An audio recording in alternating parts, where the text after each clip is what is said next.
action. When a 16-year-old Sonny Garcia started telling everyone he was going to beat the best surfers in the world, we all knew he was serious. Inspired by the legendary Hawaiian powerhouse Dane Kealoha, Sonny took his talents to backdoor, showing all of us what was possible at the sketchier right-handed brother of Pipeline. But when it came to all the best surfers in the world, just one guy stood in his way. Sean Thompson once said, "There's Pipeline before Kelly Slater and Pipeline after Kelly Slater." I think I have to agree with that one. Taking cues from Michael Ho's backside rail grab, like all things Kelly, he took it a step further, sticking his left arm in the wave and proving just how deep you can get going backside. But that was just the beginning. Sonny absolutely dominated the North Shore's Triple Crown, while Kelly claimed the world. That's until two brothers and a bunch of their friends from Kauai came to town.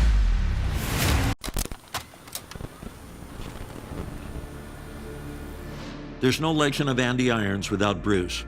No Bruce without Andy. They were the start of a new generation. They were young and seemingly fearless, taking what Kelly started and pushing it even further with Hawaiian power, finesse, and superhero-like confidence.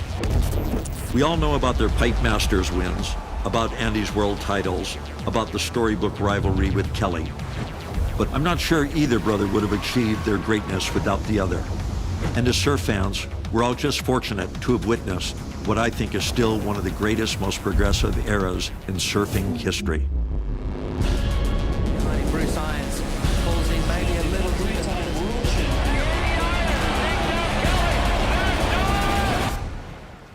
Love and respect to the Irons Ohana.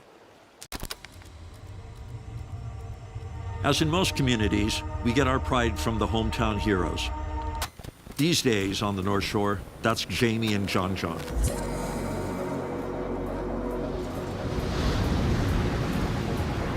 I've always thought Jamie's approach to Pipeline was like his approach to life.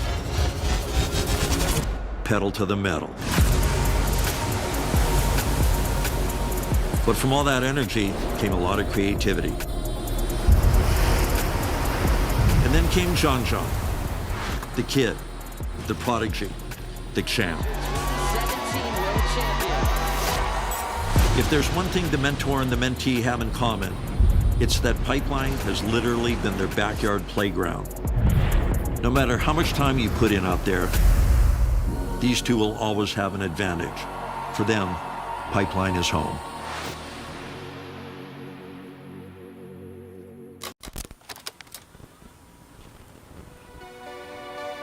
In 2014, the much-heralded Brazilian storm finally made landfall on the North Shore, and it came in the form of a 21-year-old force of nature named Gabriel Medina.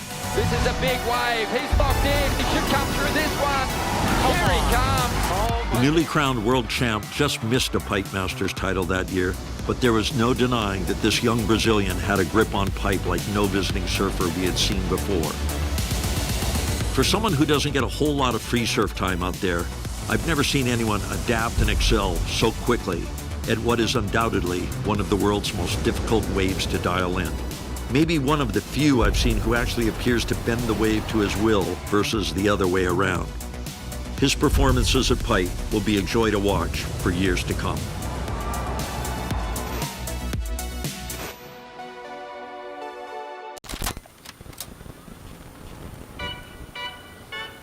There have been so many major milestones in women's surfing in recent years, but in my opinion, this one might be the biggest.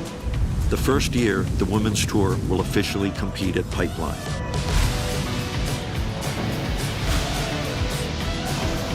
The most dangerous wave in the world welcomes its new challengers, while we recognize those who paved the way, all the way back to Joyce Hoffman, to the 70s chargers like Lynn Boyer and Margot Olber, to the turn-of-the-century legends like Rochelle Ballard and Keala Kennelly, and more recently, Moana Jones-Wong.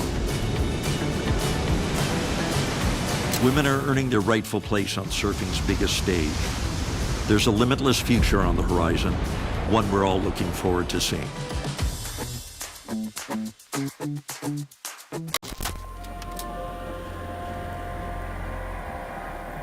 No matter the year, the generation, the surfer, one thing has always remained the same: the wave.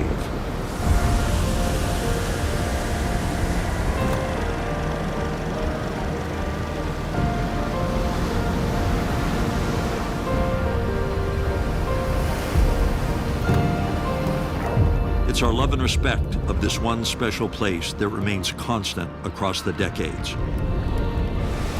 Let's raise our glasses in eternal thanks for the ones who have come before us, for those who have paved the way.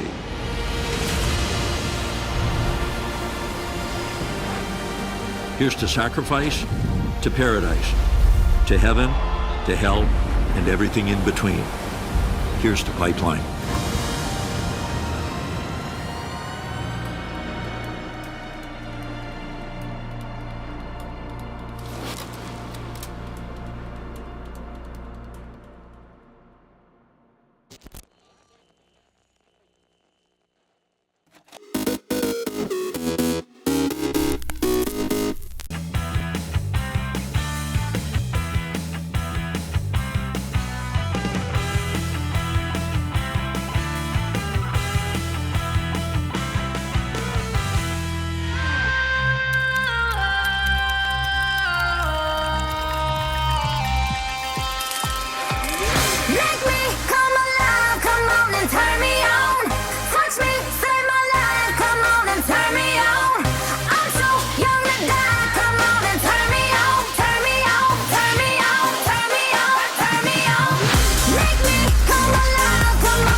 We've been buried in them and the reality of making them real for so long that it's easy to forget sometimes just what a massive set of regulation changes these 2022 rules represent.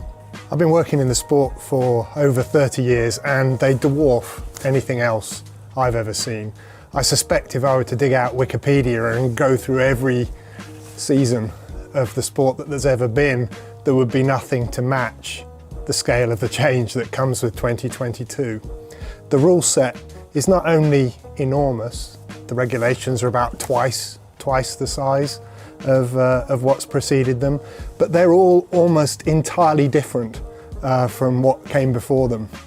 And that has meant that we've had to reinvent the car tip to toe. Everywhere you look, it's completely new. Not just new as in new parts, but new as in completely new philosophy. A completely different aerodynamic package, different brakes, different wheels, crucially different tyres. And even the engine, one of the things that is less touched by the regulations than many, even there, the engine has to be, or the power unit has to be prepared so that it can be frozen for 3 years. All the goodness that you can possibly pack into it has to be packed into it now or forever hold your peace, because after that, changes will be very, very difficult to make real. So it has been incredibly hard, very, very challenging and long to get our heads around this and to try to figure out what the best response is to these regulations and where the opportunity is to be found in order to put a car on the track in a few short weeks from now that gives us a chance of being competitive right from the beginning. This new rule set has been quite a long time in the making. It was first proposed as a set of objectives way back in 2017, I think, when Ross Brawn, the technical director of Liberty back in the day, were to have cars that would be capable of closer racing from the front of the grid to the back of the grid. So instead of the 2 to 3 seconds that divide the front from the back today, they hoped for a much closer grid. Often suggested that maybe compressing it all into 1 second would be a more exciting formula than the one we've been used to. But not just compressed front to back, but also a format of car that would allow the cars to race more effectively with one another on the track and to permit an easier and more natural form of overtaking than we've been used to in Formula One in recent seasons. And then finally, for those cars to be more affordable for all the teams in the grid, whatever budget level. Those were the sort of headline objectives of this regulation. And I guess those are the reasons why this big change. They wanted to simplify aspects of the sport from a technical perspective so that teams of a wider range of budget levels could have a sort of equal opportunity at those regulations. And the reason that the entire regulation set on the aerodynamic side has been so substantially revamped was to try to create an aerodynamic configuration that would slip through the air in a less messy fashion, allowing a car that follows another car to be less disturbed by having that car in front of it. And that's not an easy nut to crack, certainly not easy to tweak the existing regulation set to try to deliver that. And so there was a decision taken by Liberty and by the FIA that they would have a wholesale reworking of the regulations to try to create that configuration. That's sort of why we're here. That's why this regulation is so big and so different to everything that preceded it. Whether or not those objectives will be realised in this new formula, well, that's a very different question, and time will tell. Time will tell. They are very ticklish problems and not at all easy to solve via technical regulation. It's an interesting experience being a team member at a time of great change like this for the sport, because as well as being members of a team, we're fans of the sport. All of us love Formula One. We wouldn't have got into it if we didn't. And so these high-level objectives are ones that of course we share. We love the idea of close racing. We love the idea of cars being able to duke it out with one another, hammer and tongs every track in a way that has completely compelling viewing for all of us. As fans, all of us want that. But as team members and as teammates to each other, we just want one thing. We want a competitive car, a car that will be at the front of that gaggle of fighting cars. And yeah, if the racing's great behind us, brilliant, but we only want to be at the front of it. And that will be true for every team on the grid. So we approach a regulation set like this, not with a view of whether or not it will deliver on its objective. We just take the regulations as they're written and try to figure out how to make the car as fast as we possibly can. And when the regulations change in such large measure as these ones, well then we approach that with all the fun and relish that challenge deserves, because our job is to look for technical opportunity in regulations and then use our combined wit and skill and all the effort that we make collectively to try to find a configuration of car that will be better than anyone else's approach to it. And when everything is as new as this, then everywhere you look in that regulation set, twice as thick as the old one, there's opportunity. There's opportunity and of course there's jeopardy. And we try to pick our way through the potential minefield and picking up all the little boxes of treasure that may be set in amongst the landmines to end up with a car that we hope will see us pitching at the front of the grid. It's not unique to Mercedes to be excited about a regulation set, but it is something I can speak of with the personal experience of having been a part of this team, that we do love it when new regulations come along. We see it as an opportunity to show that we haven't just been lucky over the years. We haven't merely stumbled into a formula. It's often talked about as the turbo hybrid era, as if we sort of stumbled into some God-given right to have been dominant all these last seasons. We see every single regulation change as an opportunity to pit our wits against them and see whether we actually deserve still to be competitive, to see whether or not we can show afresh that we've understood the physics behind the car, that we've tried to translate that into designs and concepts that we then realise in in manufacturing and then deliver to the track in a way that allows us to be competitive once more. All of us give our working lives to this sport and quite a lot more besides, and the validation of knowing that you can pick up a set of regulations like this and work with them. When that's realised, it's a brilliant feeling, and it makes all the hard work, and there is a measure of sacrifice to it as well. It makes all of that entirely worthwhile. You get way more payback from feeling like you've done a good job than you do suffering from all the effort that went into providing that good job. So this team does have a culture that treats such opportunity with excitement and pleasure, and a chance to demonstrate to ourselves that we hopefully are not bad at doing racing cars. And putting my fans hat on and trying to anticipate what we can expect when the racing starts, well, that is a difficult thing to anticipate in terms of what the pecking order will be. It's a difficult thing to anticipate in terms of exactly how everything will play out, but it's a brilliantly exciting thing to contemplate, precisely because none of us know. One of the things that is the essence of sport is not knowing. We, all of us, have done our level best. I'm talking about everyone in our team, everyone in every other team will have done our level best to try to find a design and an approach that will be a happy match to this new regulation set. And we'll all get to find out together at the start of this season, in the races that unfold from there, exactly how that shakes out.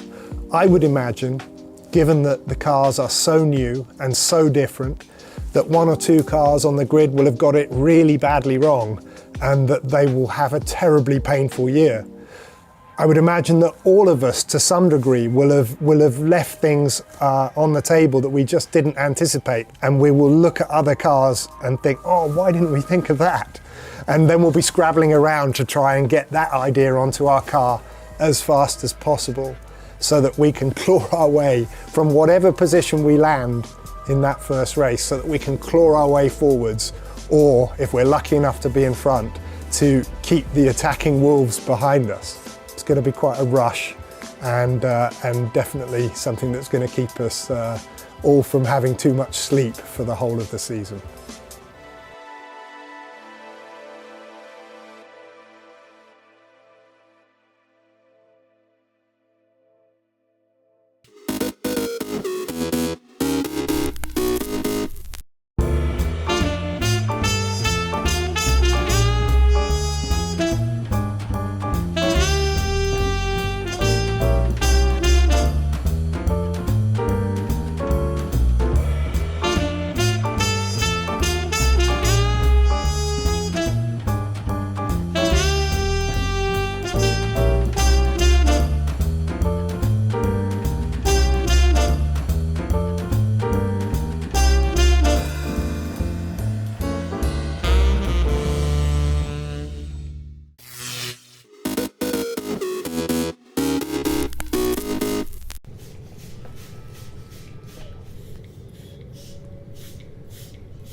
After a tough test here in the sand in the desert, it's time for another challenge, snow and ice.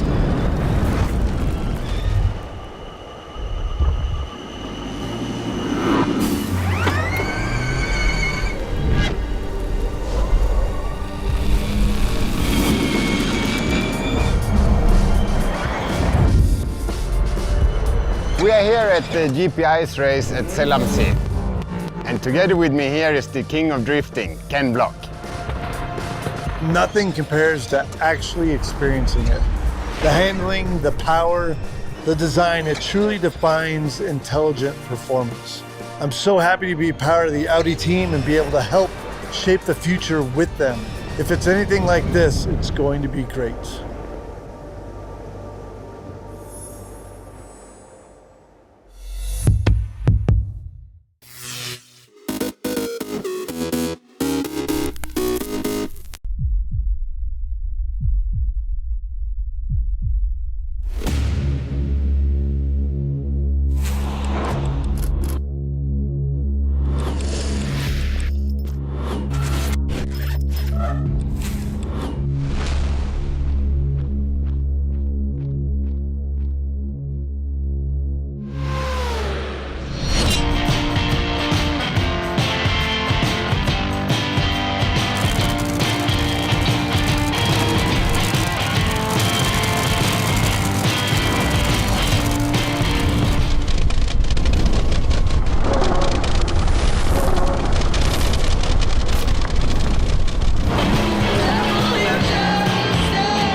When I first met the family, I was just driving through.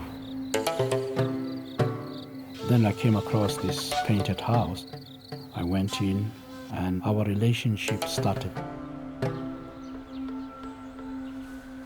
I really feel good about the fact that people, under all odds, have decided to remain who they are. It is important that you keep your traditions because your children must know where they're coming from. And that has made me have more respect for the people in the rural areas than the people in the city. They have enriched me. It is a privilege to have known the Demanda family, for I would not have had the insight that I have today.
February 19th, 1945.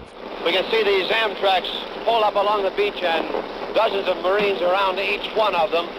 In the final months of World War II, some 30,000 U.S. Marines begin landing at Iwo Jima. That's where they fight a month-long battle to seize the western Pacific island from Japanese forces. 1942, also during World War II, President Franklin D. Roosevelt adopts a controversial policy on America's home front. He gives the U.S. military authority to relocate and detain Japanese Americans, as well as Japanese nationals living in the U.S. More than 4 decades later, the government apologizes for the policy and pays money to surviving Japanese Americans.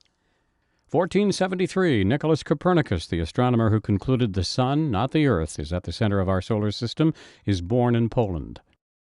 1997.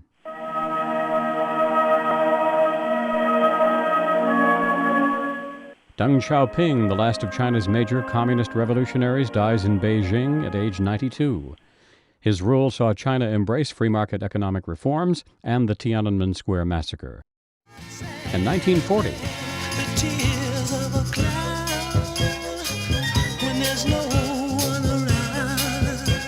singer-songwriter Smokey Robinson, one of the voices who shaped the Motown sound of the 60s, is born in Detroit. Today in History, February 19th. Brian Thomas, The Associated Press.